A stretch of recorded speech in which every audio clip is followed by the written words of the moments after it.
October 16th, and this is The View with Catherine Chang. Today's topics are Taobao Taiwan to pull out from Taiwan market and Taiwan plane to Dongsha Island denied by Hong Kong. Before I talk about the topics, I want to talk about that Joe Biden's son visited Taiwan before. We know that Hunter Biden visited Taiwan for a business meeting in 2011. He attended a reception dinner arranged with the trade associations that were kind of pro-KMT.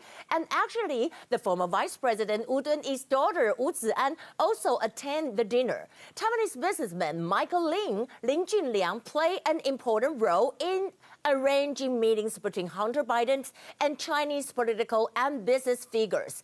And we can see that will be the latest news today. And except for that, I want to talk about the first topic, that is the Taobao Taiwan to pull out from Taiwan market. Taobao Taiwan suddenly announced its withdrawal from the local Taiwan market yesterday. One of the main reasons is its China background. It is controlled by Alibaba. Here are some points. A, Taobao Taiwan was operated by the UK registered Kana Venture Investment. However, the Chinese e-commerce Alibaba Group held around 28.77% of the Glada shares.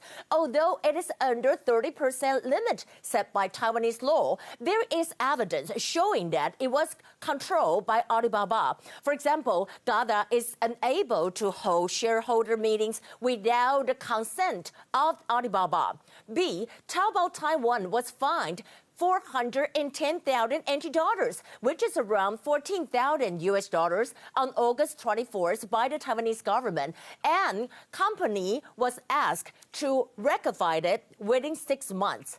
Unexpectedly, only after 2 months, Taobao Taiwan decided to withdraw from the Taiwan market, effective on January 1st, 2021. C, why did Taobao Taiwan suddenly decided to withdraw from Taiwan? The cover story is market uncertainties, but the real reason is that Alibaba cannot cut it and might not want to cut it.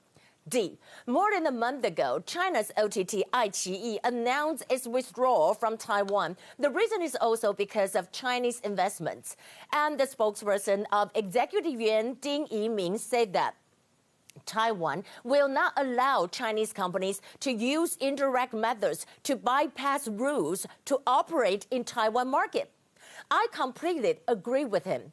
Now that Chinese fighters have been kind of continuously intruding Taiwan airspace, how can Taiwan allow Chinese-owned companies to operate and make money in Taiwan?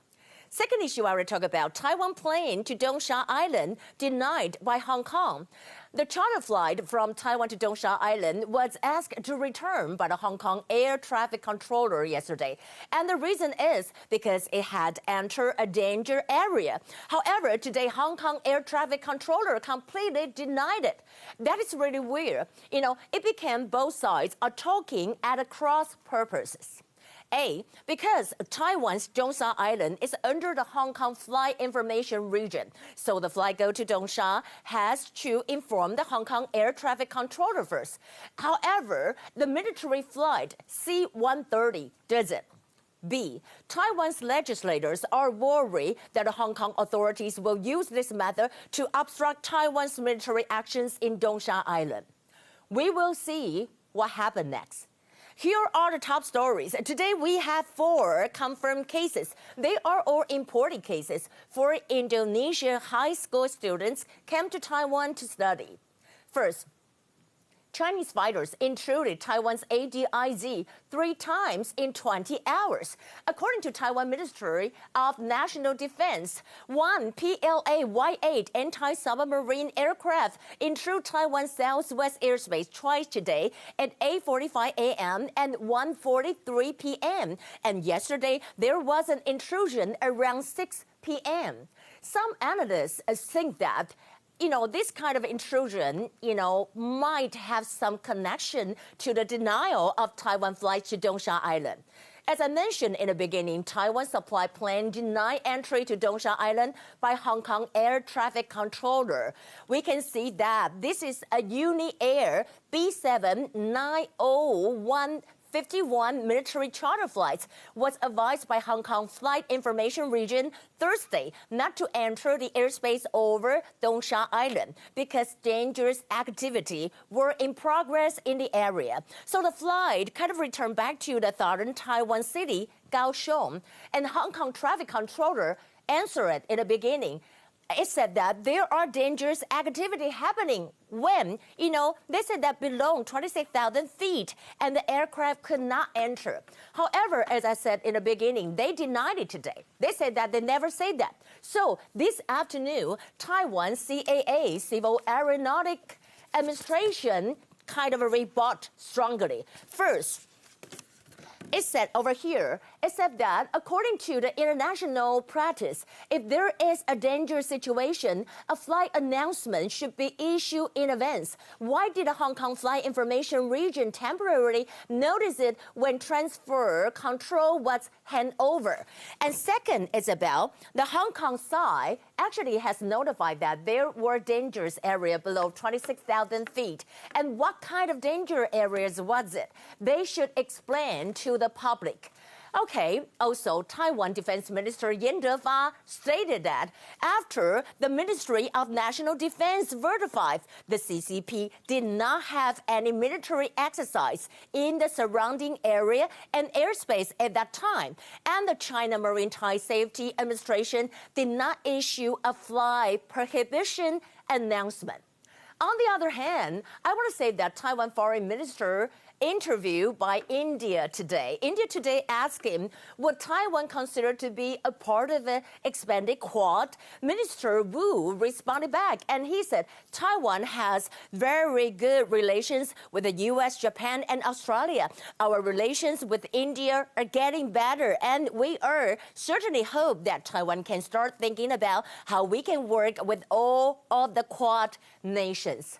And talking about rising tension at the South China Sea, USS Ronald Reagan deployed at South China Sea for the third time this year. And the U.S. Pacific Fleet published an announcement. It said that for this deployment, we are upholding U.S. security agreements with regional allies and demonstrating the capability of naval forces to quickly respond to any contingency throughout the region. Also, former U.S. Deputy Secretary of Defense called on Washington to make a clear commitment to help defend Taiwan. According to the Wall Street Journal, former U.S. Deputy Secretary of Defense Paul Wolfowitz said that an unambiguous deterrence committed would be fully consistent with the long-standing U.S. position, and China will not use or threat of force to take over Taiwan, and with no unilateral declaration of Taiwan independence. Well, that's what he said about the United States should defend Taiwan. Well, that will be the view for today. Today's Friday. I hope you have a nice weekend. And this is Catherine, so I'll see you next Monday. Bye.